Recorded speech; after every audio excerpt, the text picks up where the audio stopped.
and how much money is needed in the world, because if you want to trade cryptocurrencies, then it's wise to know how much money is needed.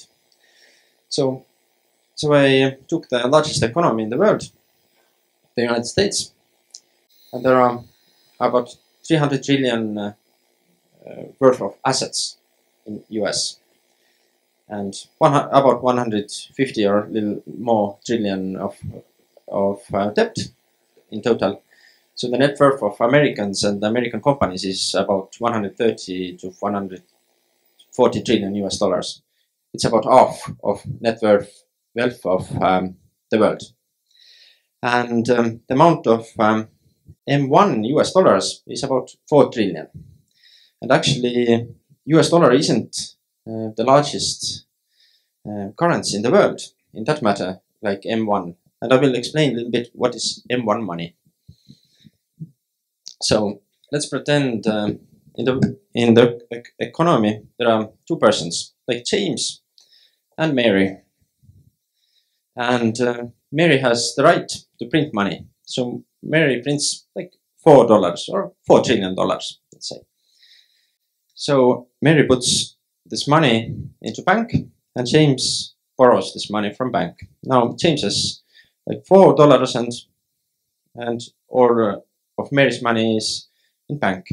So Mary maybe sells services to James for $3. So Mary gets additional $3 from James. Now James has $1.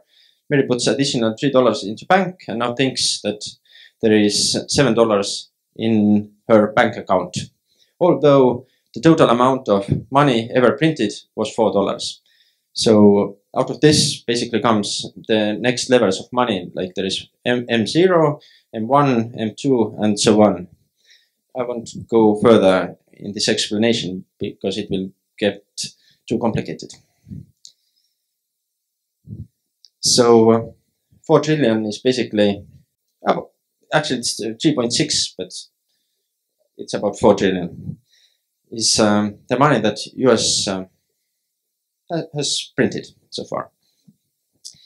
So, and if we think about these numbers, then we can see that money should be about, if the economy is efficient, then it should be about 1.5% of all assets, or 3% of net worth, or about 15 to 20% of liquid assets, like stocks, for example. So then amount of M1 US dollars is at the moment about 20% of the worth of US stocks.